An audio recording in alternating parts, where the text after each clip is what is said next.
and welcome to I'm Your Biggest Fan, the podcast that chats to your favourite artists about their favourite artists. I'm your host, Jazmin L'Amy, in conjunction with the Noise Podcast Network and sponsored by Satanic Tico. Today, I'm talking with Larry Sobieraj, a guitarist for Bristol-based alternative metal quartet Mallavora. Using their platform to fight for wider accessibility for disabled musicians and fans, the band won Kerrang's The Deal in 2024 that secured them a spot at the prestigious Download Festival and a record deal with Marshall Records. Larry will be talking about his favourite bands and greatest influence, Alter Bridge.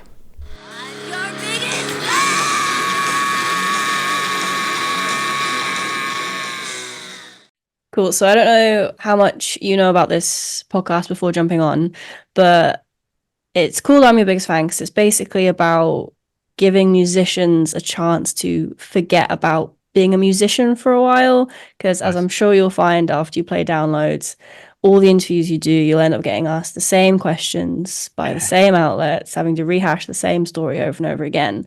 Yeah. And I find, especially from a fan point of view, your audience can sometimes forget that you started out as a fan of music just as they are.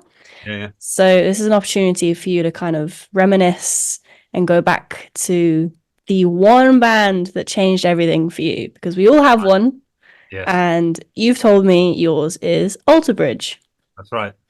Which I'm excited to talk about, because one of the things I also like about doing this podcast is a lot of the bands that I talk about will be very similar. Like I've done one on Alter Bridge before, but the influence is always different on everyone. Yeah. So with you, I basically want to start with the biggest question of all, which is, do you remember the first time you heard Alter Bridge? Absolutely, yeah. Yeah, I'll never forget it. I think it was 2010. And I was in a band. It wasn't like a real band. It was me and this other guy at school. We were like 13 or whatever, and we were just it was just me and a drummer, and we would just play probably really horrendous sounding music in my parents' garage. And for my birthday, this guy got me 2 CDs. He got me One Day Remains, Alter Bridge's first album, and he got me the album that Slash did with all different artists and stuff in like 2010. Okay. Yeah. And I'd never heard either of these things before, and I remember just putting One Day Remains onto my CD player and hearing the opening track, and I was just like, "Oh, this is so cool!" And I remember it was I have such a vivid memory of it. Mm-hmm. And for the next definitely for the next year, anytime I was in my room, I was just playing that album. Just like playing video games and just having it on in the background and just absorbing it, really. I almost listened to nothing else for quite a long time until I found their next album, and then I just listened exclusively, basically. So yeah, it's definitely a formative experience for me, really. I just instantly locked with just the sonics of it. It's so, I mean, I listened to it yesterday, knowing that we were going to do this, and I was like, oh, let's listen to that first album again, because it's not often these days that you get to actually sit and listen to a whole album, and life's busy and these things are like an hour and stuff, and I just sat down and just listened to it, and it just gives you the feels, you know what I mean? Yeah, it's so nice that you still get the same feeling now as when you got when you first listened to it, because I'm the same too. Funnily enough, my favorite band is Guns N' Roses, and my One Day Remains is Appetite for Destruction. Yeah. And I get the same chills even now listening to it. So it's nice to know that feeling is universal, which is cool.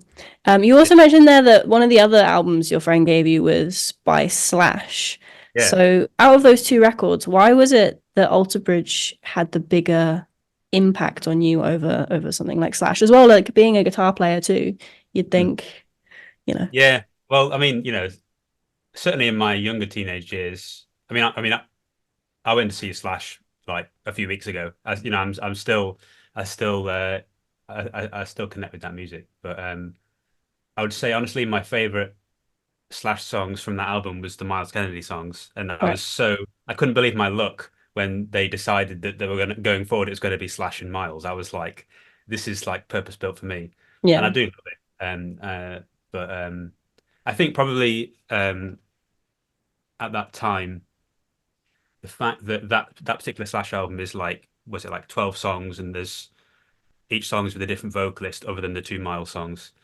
Um, but the Alter Bridge album is obviously, it's a coherent Yeah. uh album, all with the similar themes. So it's like a put together album rather than like a um kind of compilation of different artists and stuff. I mean, that Slash album is great, and also formative for me in a lot of ways. But yeah, it's not like a front to back album with a concept that's like you know what you get naturally just from a band who all the same members writing all the songs. You know what I mean? Yeah, I Uh, guess it was more of a journey than the Slash one. yeah, yeah, I think so. And just yeah, just I think listening to that album, it it just presented to me the use of guitar in music in a way that I just knew was right for me. It's just like um, the use of clean guitars next to really heavy stuff, or Mm. at least at the time, what I perceived to be really heavy. Um, and yeah, it's just such a um, yeah, it's just a first experience of this concept of how guitars should sound in rock music, and I was just like, yeah, that's just it. There's something about it which just really resonates with me, and it's interesting actually because in my own writing, I found that um, over the years, you try and get better as a songwriter, and sometimes that means writing music that's more elaborate, or it has more layers, and there's lead guitars, and there's maybe synths, and there's all these like things to make it sound as massive as possible. But when you go back to listen to an album like One Day Remains, or even like you know early Trivium and stuff, there were like no layers. It's literally like Yeah. rhythm guitar. There's lead guitar when there's a solo, but the rest of it is just there's one layer. It's the guitar part, and it's just like the songwriting is what drives it. It Hmm. isn't this wall of sound with all this like imperceivable uh, different frequencies that make it sound massive. It's just massive in its own right because the songwriting is just that good. They're not relying on overproduced Yeah. uh, music to kind of give that feeling, which is I think that's a really important thing to keep in mind. I've definitely certainly over the last 2 or 3 years had to kind of rein myself in and remind myself that all of my favorite songs don't have loads of layers. There's a Yeah. reason. You can kind of get lost in trying to chase certain sounds by like adding loads of different frequencies and stuff. So yeah, Sometimes less is more.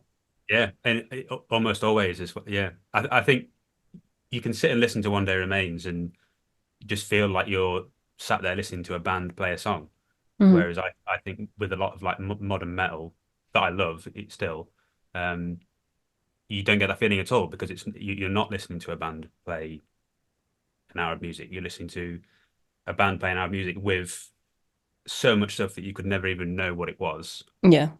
underneath it, making it sound great. And it does sound great, and it's not a bad thing. But yeah, yeah, those songs just have a particularly special place for me, I think. I find at least for me, like when I discover a band, it's usually the first song I ever hear from them will always kind of remain my favorite song. I think because there's so much like memory and nostalgia linked to it, like Yeah, Welcome to the Jungle, for example. yeah, it really Um, does.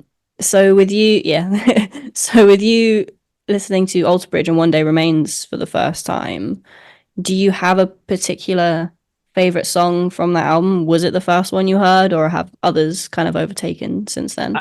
Actually, not. And like my favorite Alter Bridge songs of for their whole career isn't actually from One Day Remains.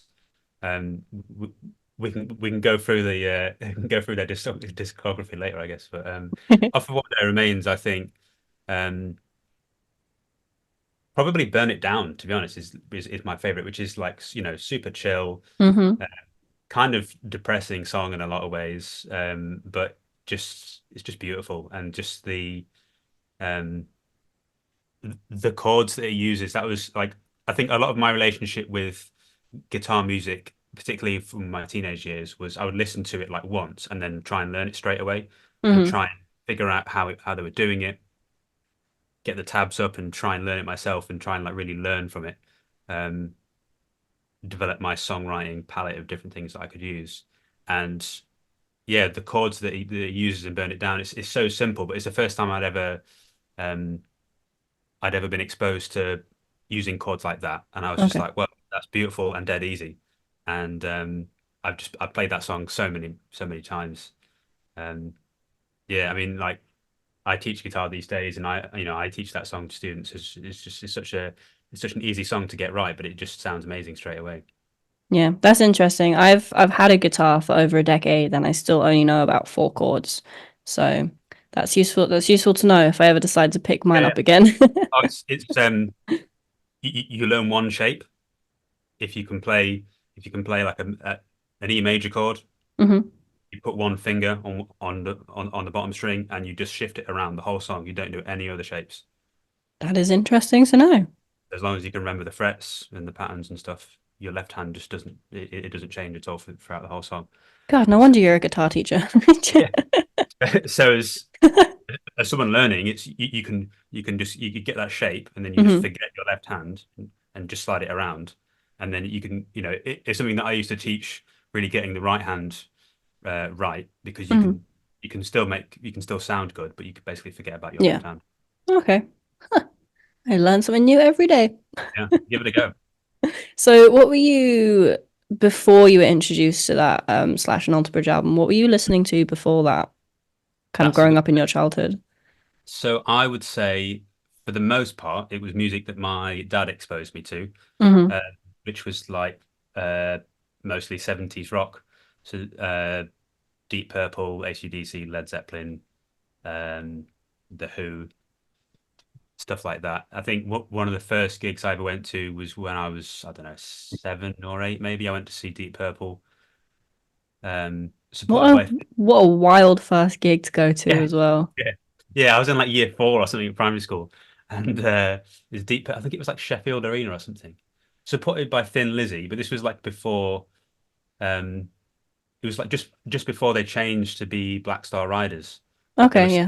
they were still on under the Thin Lizzy name at that point.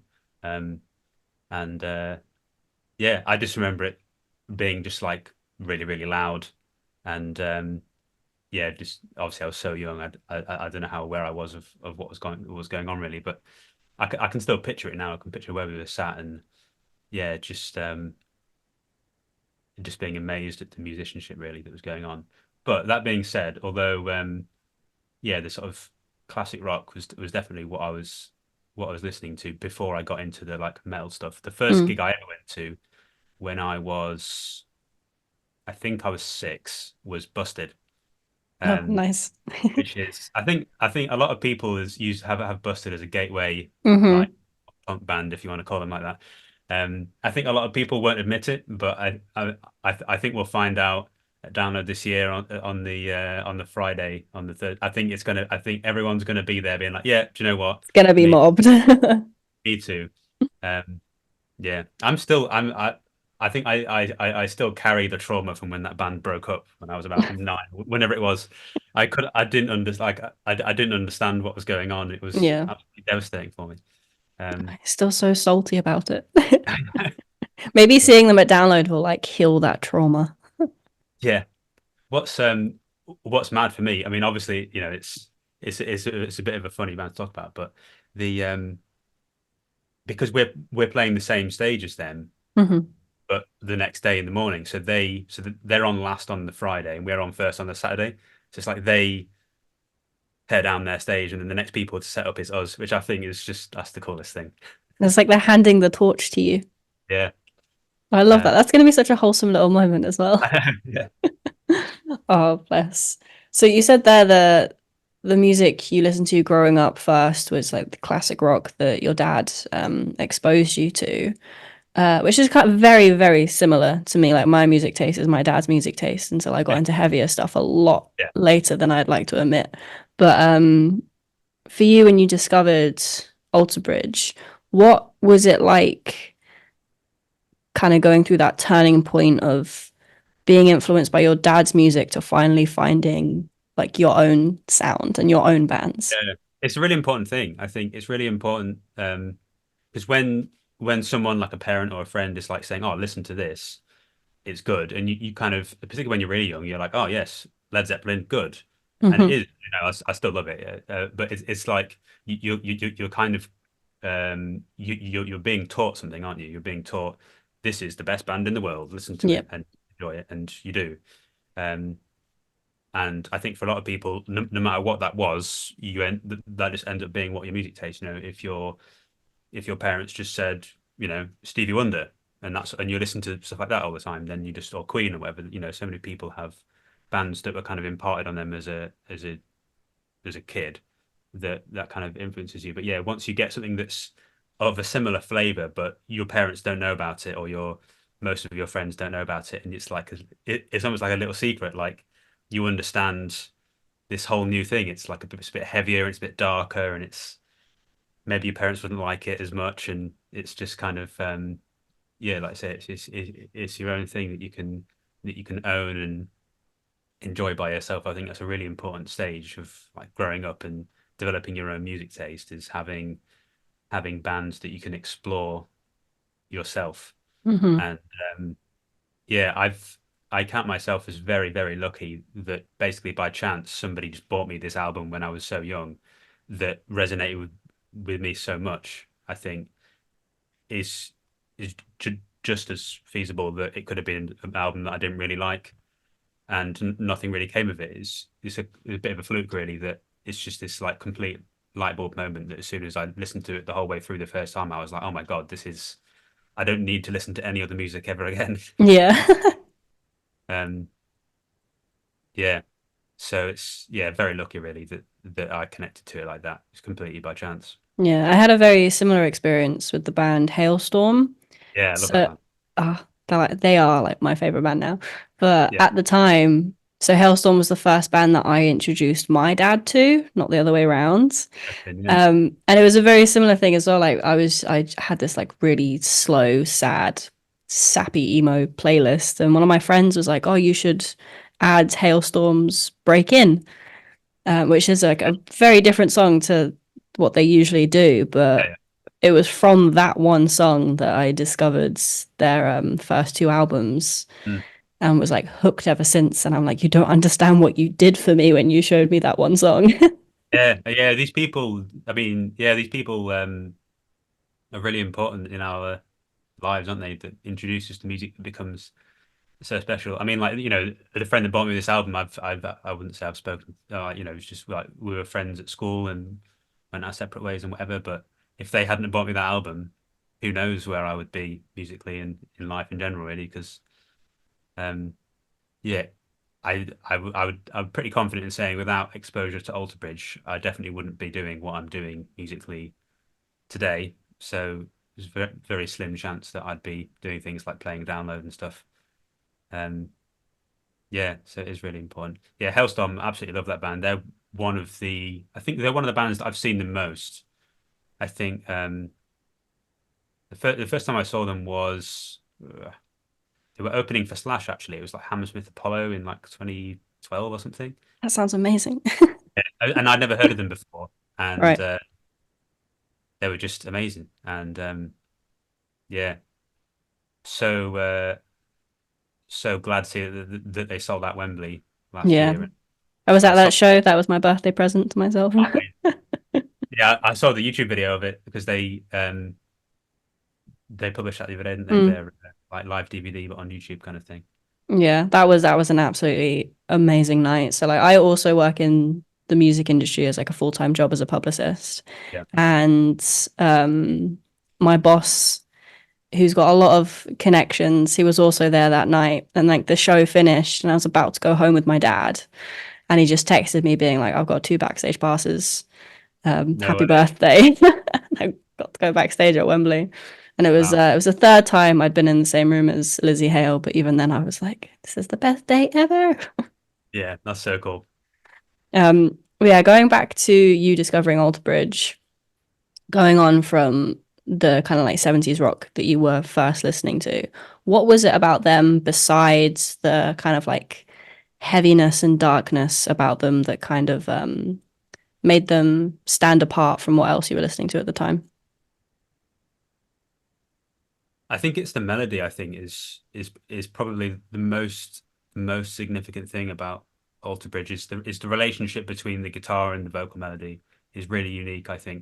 Um, I think people who don't know Alter Bridge and maybe just listen to them once or twice and don't really really get their teeth into them might mistakenly see them as just kind of like a heavy rock band that's kind of conventional. But when you like, if you really listen to it and really sort of, like, I tend to uh, obsess over music. I'm not really able to just kind of listen to it. Like if I like it anyway, I'm not really able to just kind of listen to it and think, oh, that's nice. Yeah, I'm the I would same. I would like analyze it and learn it on the guitar and have a look at what they're doing music theory wise. And it's yeah, there's just something really powerful about. I think it's the relationship, particularly in the first few albums, between it's the harmony of the melody, of the vocal melody over the guitars, in conjunction with the lyrics, just really hits that spot. I mean, I was Hmm. listening to um, AB3 today, this morning, doing some more homework, and which is the album for me that actually really solidified my obsession. Yeah. One Day Remains was like the introduction, and AB3 was like the literally listened to that album every day for like an entire year, and the yeah the feeling you get when the words are reinforced by the harmony that just makes you it sounds like what the words are saying. That's the thing Hmm. that most important about songwriting that I these days really put a lot of effort into our own music to try and make that um, connection, because I think without it you just end up with music that like sounds cool and it kind of doesn't really go any further than that. But yeah, particularly with AB3, it's like um, you have a song where if he wasn't singing the words, if he was just like humming it, you would get a very similar feeling to what the lyrics are saying. And so then when you put the lyrics on top, it kind of like supercharges it, and Yeah. it gives this really intense listening experience.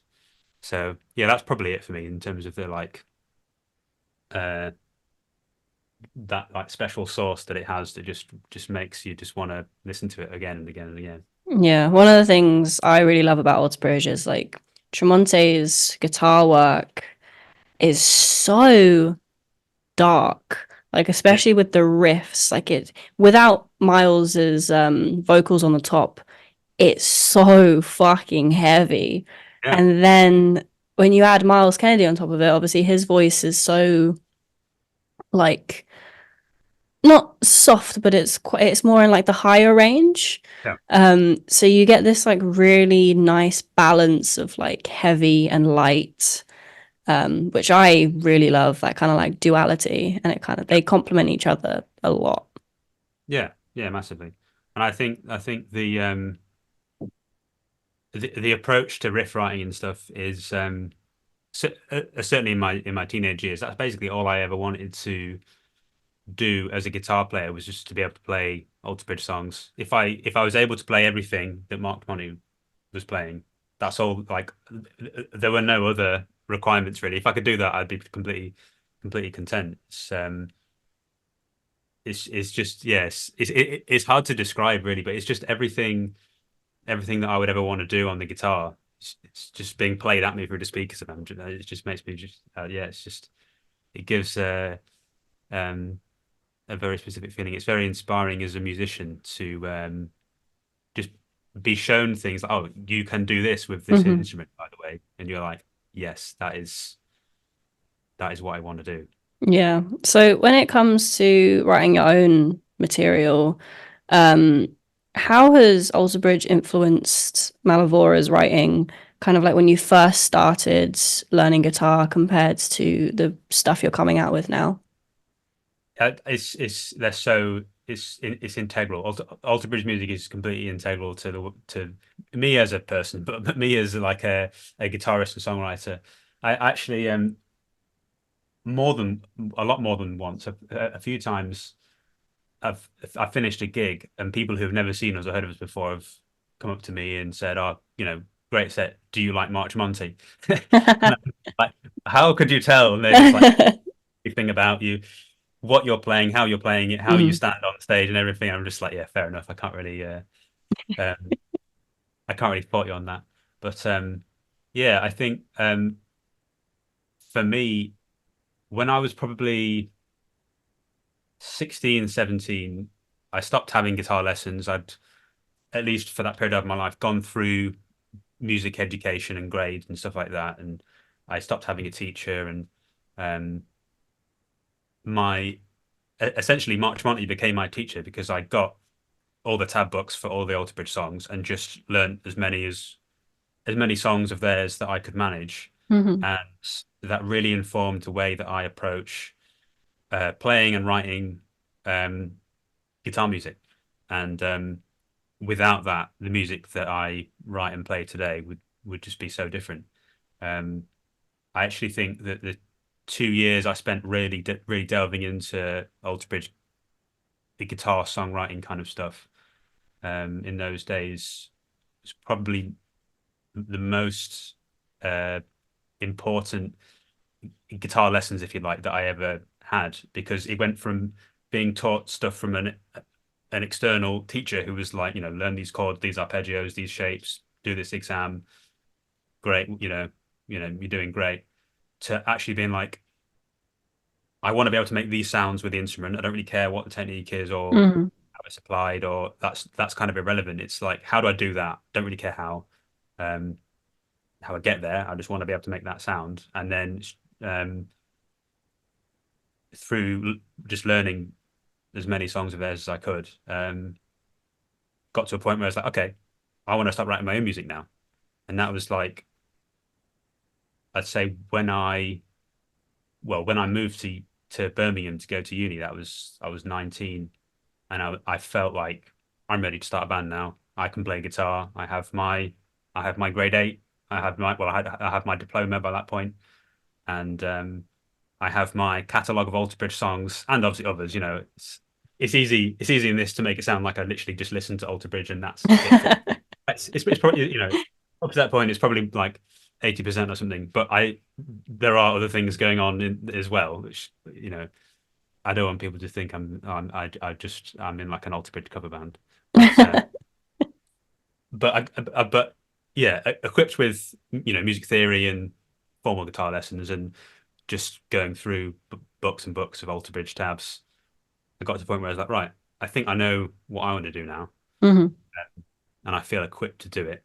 And yeah, so then that's when um, the very early beginnings of Mallavora started. It was like October of 2015, which is a lot. I mean, that's not Mallavora as you know it today. Like Mallavora as you see it today started in 2019 with all the people and the Hmm. songwriting and the messaging and all that kind of stuff. That's uh, yeah, as it is presented today is about 5 years old. But the actual first attempts, the word Mallavora and the intent to write heavy-ish guitar music was all the way back, yeah, like 8 years ago. And it took me a long time to get to where I am now, which is where I actually fully understand what we're trying to do Hmm. musically. Um, and I've like sat here today, I completely understand what we're trying to do musically. Whereas in those days, I was just like messing around, and we would just hire a rehearsal room and just jam and see what came out, and most of it was awful. And That's where the we would best things come from, though. yeah, and yeah, and we would kind of just play really horrible sounding stuff until we found something that was half okay, and then work with that, and that worked to a point. We were a student band. We didn't take it too seriously.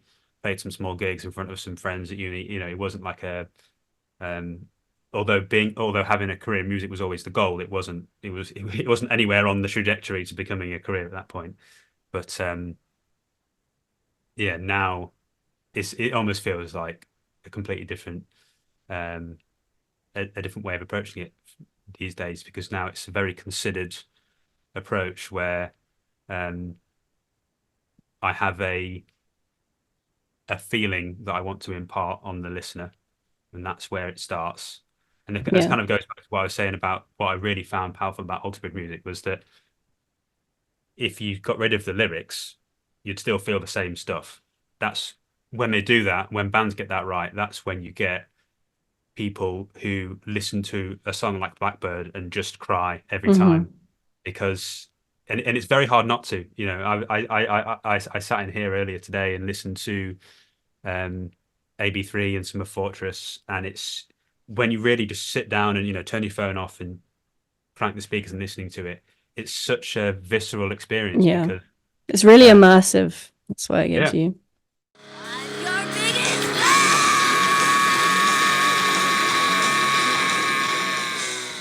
Going back to like the influence Oxbridge have on your music writing, do the other members of Mallavora share the same passion and respect for Alterbridge as you do? Jess definitely does. That's largely my fault, but yeah, yeah, Jess definitely. I mean, I think a lot of the power behind the songwriting influences in Mallavora is how varied the influences are. Um, I think everyone in the band likes Alter Bridge and respects them and enjoys to see them live, and understands what it is they're doing and how important it is for heavy music and stuff. But um, everyone at the same time, everyone brings their own stuff, and that's what makes it interesting. That's why we don't sound like an Alter Bridge cover band. Um, like we have yeah, like Jess is a big Mars Kennedy fan, and we saw Alter Bridge at the Royal Albert Hall in, I think it was 2017. Oh, that would have Um, been magical. oh, it was magical. It was one of the best gigs I'll ever go to. I think it's so special. Um, when they played Words Darker Than Their Wings, I just couldn't believe my luck, basically, because up to that point they weren't playing it live, and Hmm. I kind of assumed that they never would because it's really long and whatever, and difficult, I guess, as well. And they when they started playing the intro to it, I was like, oh, we don't even know what we're about to experience. And yeah, it was one of the most incredible audio experiences that I've just ever had. So Yeah. yeah, and Jess has seen Alter Bridge a bunch of times as well, and is definitely a big fan of Miles's work. But I think a lot of the um, other influences that are really formative to her, like um, a lot of rock and roll and rockabilly and stuff Mm. from the 50s and 60s and Elvis and all that kind of stuff, and soul, and a lot of that is what she brings to the table that's different to what everyone else is doing. Yeah. Um, and the same for the other two guys as well. Like they have their own, like Ellis's equivalent to Alter Bridge for me is Muse, um, and Jack loves bands like Blackstone Cherry and kind of Oh, like yeah. yeah, stuff like that. So I think yes, they do all like Alter Bridge, and I wouldn't have it any other way. I wouldn't accept any other stance. But That's a requirement for being in Mallavora. Has to yeah, like Alterbridge. yeah, yeah. I'm definitely the one flying the Alter Bridge flag on a regular basis. Well, my next question was going to be if you'd had the opportunity to see them live, and I imagine obviously the Royal Albert Hall show was pretty magical. But had you seen them beforehand? How many times have Yeah, you been able to see them? I think I've seen them 9 times. I think it's either 8 or 9. The That's an first, impressive number. yeah, it's not the most I've ever seen a band. I think Skin Red takes that for me. But yeah, I've the first time I saw them was probably like one of the most there. Let me start that again slightly. We had, I think, for me and Alter Bridge, there were like three pivotal moments. There's One Day Remains, Hmm. listened to that for the first time. AB3 listened to that for the first time, and 2011. the Newcastle Arena, seeing them live for the first time, supported by Blackstone Cherry and Theory of a Dead Man. And that That's a was good lineup.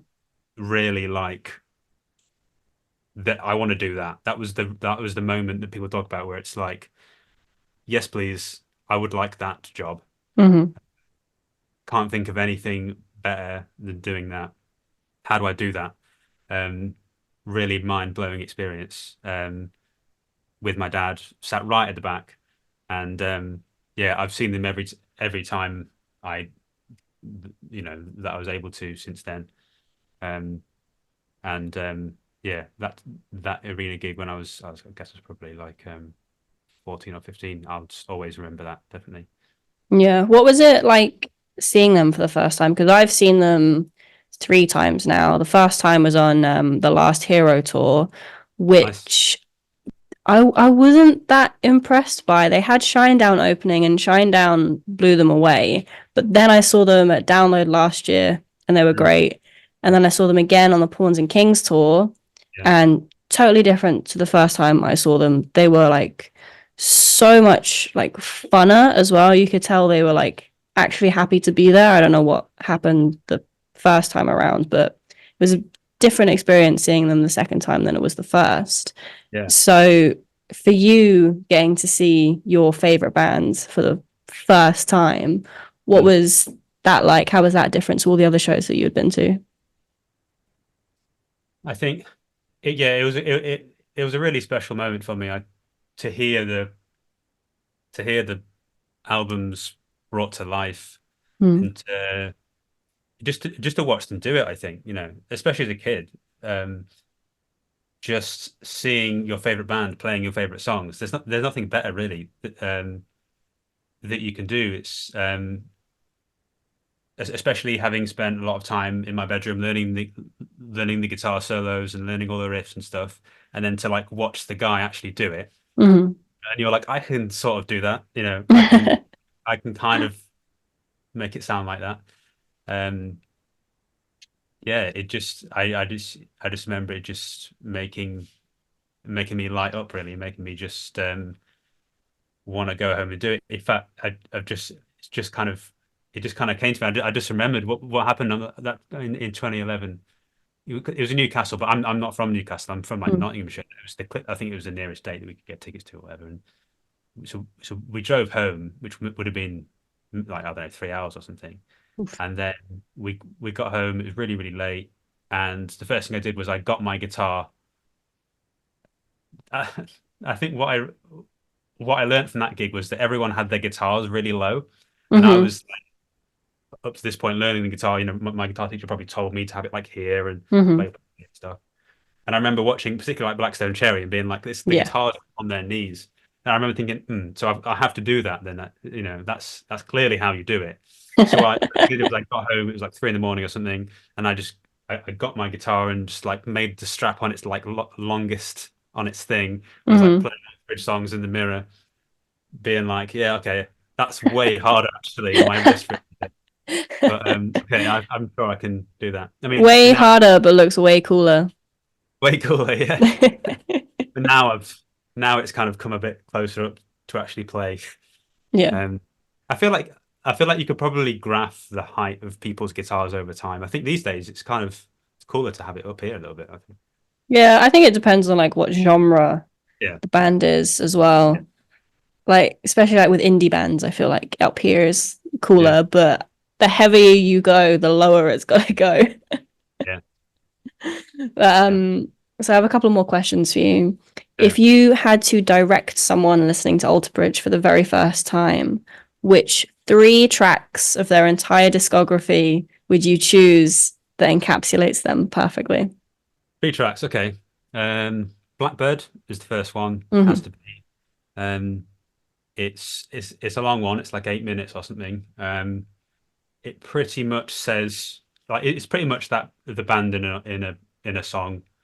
Super epic, kind of progressive, huge chorus, loads of different melodic parts, and it's just give you chills. Mm-hmm. Uh, I think it says a lot about a band when, although they do have lots of like 4 minute heavy bangers that you can sing along to, they're like um uh, most renowned song that everyone goes mental for live is this like 8 minute epic. Hmm. Quite a few of their tracks are like that. I'd say, yeah, Blackbird is one. Fortress, which almost like fills the same role, but just on the Fortress album. Um, Another like long epic, which I've also had the pleasure of seeing them play that live, which is just yeah, I just feel so lucky to be able to see them play that. Hmm. That's two. It was a Yeah, big decision now. One the more to third go. one. Because the thing is, the first two are quite easy, but then now I'm having to discount others. I would say Isolation. I think. Oh, I think. I could not stop listening to that song during the first lockdown. Yeah. Yeah. Isolation is to me, but it's a very difficult one. Because there are other contenders as well, but I'll go with Isolation. Um it's the epitome of like heavy rock with clean vocals. That's like Hmm. that to me. That's how it should sound. I still use that as a mix reference today, even though the song was like 13 years old or something. It's in the chorus, the balance of all the instruments and just sonically how it is. For me, that's how heavy rock music, Hmm. clean vocals. That's how it should sound. Um, and yeah, that song is perfect. So between those three songs, if you don't like it, I You're not don't gonna even like anything else. yeah. If you don't like that, you won't like the rest of it, definitely. Yeah. And yeah, if you do like it, then you can start digging in a bit deeper. But yeah, those are probably the themes that you can expect from the rest of it. Lovely. So I'm also a huge fan of band merch and a good like band shirt design. I'm currently repping my Nickelback one that I got earlier this week. Nice. Are you also a fan of band merch? Do you own any Alter Bridge merch? Yeah, I mean, I considered wearing. I don't know if that would have been too like literal, so I decided against it. Everyone Uh, says that. yeah, but like, does anybody actually come in the shirt of? Has that happened yet? No, they all say I thought about wearing the shirt Yeah, and yeah. decided Well, against it. yeah. It's cooler to be seen to talking about it wearing something else. Yeah, I dress exclusively in band merch. I mean, this isn't band Mhm. merch. This is guitar merch, I suppose. Still comes Although under the same banner. although I am signed, our band is signed to Marshall Records now. Although I got this T-shirt from a guitar center in LA when I was about 15 or something. Um, but so that's kind of come full circle a bit. But yeah, I other than this one T-shirt, Hmm. I literally dress exclusively in band merch. Um, I have how many Ultimate T-shirts do I have? I will have got one every time I went to see them. So that's eight or nine. Hmm. At Uh, least. at least, yeah. And just yeah, it's like if I'm not wearing an Ultimate t-shirt, I'm probably wearing a Download t-shirt because I also went to Download. I've been to Download every year since 2012, Okay. and also got a t-shirt every time I went. So yeah, between Alter Bridge and Download t-shirts, there's a few other things like peppered in there, but yeah, that's basically most of my wardrobe. It's actually a challenge for when I play live. Like the guys were always being like, you need to wear something that's not band merch. Like, please. I don't own like, do you want to buy me something? Like I don't Yeah. nothing else. There's nothing else that I have. So with your Alter Bridge band shirts, I have that cup as well. Just that's a download cup, isn't it? Download cup. I'm Yeah. this room is so I've yeah. What else have we got? We've got a Marshall mug. Oh my days. I'll have to send you some photos after this as well of my bedroom because I'm the same. I only own band merch. I've got Yeah, band posters. All I mean you can see my Guns N' Roses one there. But nice.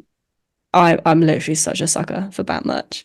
Yeah. But with your Alter Bridge t-shirts, do you remember the Mm. first one that you bought? I think that one's actually been lost to time. I think because obviously I was so young, I don't think I could squeeze into it anymore. Do I remember it? Do you know what? I don't know. I bet I No. definitely. I think I wore it so much that it just got, just ended up ruined.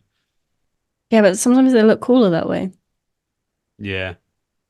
It was, I think it was the Blackbird album cover. Okay. like the bird, the thing with the wings, not the blackbird.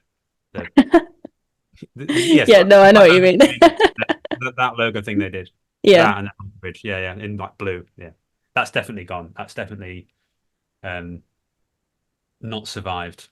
It's always a shame when you like lose a band shirt and you have no idea where it's gone or where you misplaced it.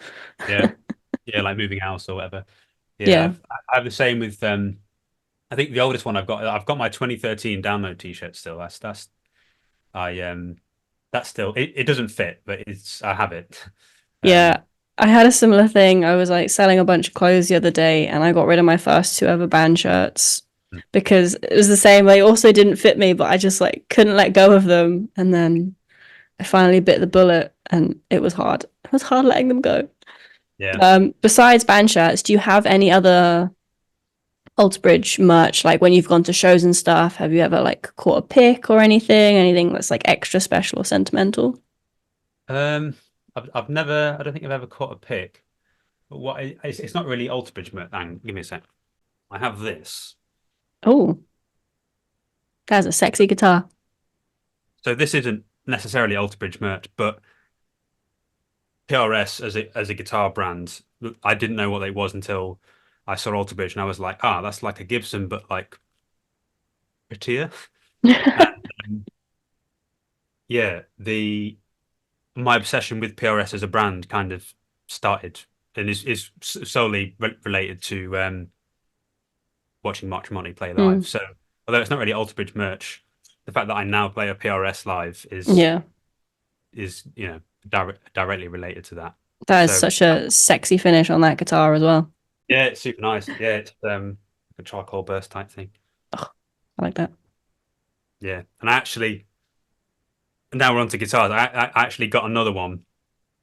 It's yeah, I got another one which is it's like the same but very very slightly not the same. So we have this one which is the A guitar, Right. bridge and bare knuckle pickups, and then this one which is the B guitar. It's the same, but in my defense, the finish isn't the same. This Okay. one's like lighter and this one's kind of like more liney, but it is literally the same guitar.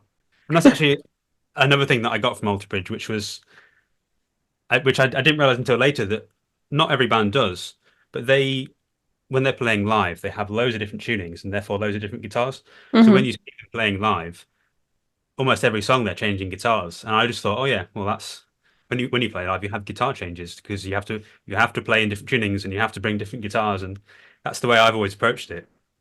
And then I've been like opening for bands, playing like a 30-minute set, bringing like three guitars, and everyone else is like playing the whole set on one guitar and just tuning it. And I'm like, Hmm. no, what you have to do is you have to bring a guitar for every tuning, spend all of your money on it, and that's just how it is. And that's yeah, that's that's definitely a trait that I've got from them, which other people don't like. Yeah. So I've But got one more question for you there.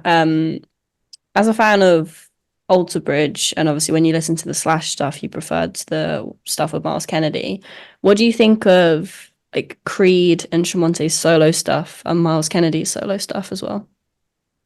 yeah, so it's weird. I think with Creed because I discovered Creed after Alter Bridge, which is Hmm. I was the you know same.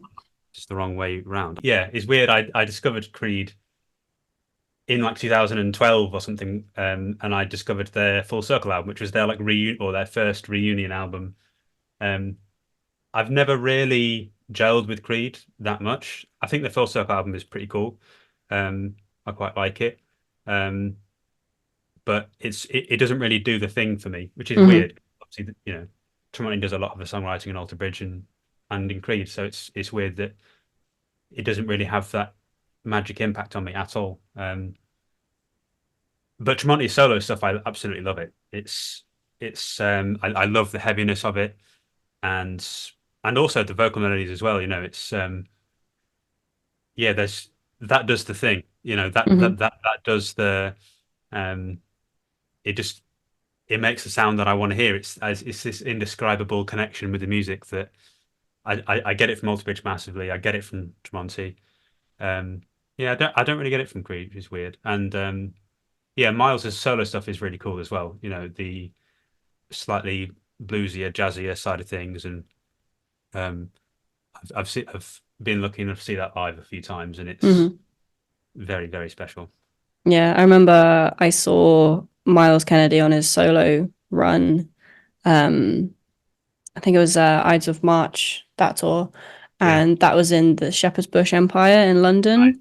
Amazing. And I had like a seat to myself. I went by myself, and he played a couple of Alter Bridge stuff as well, but it Yeah, was yeah, just purely on acoustic guitar.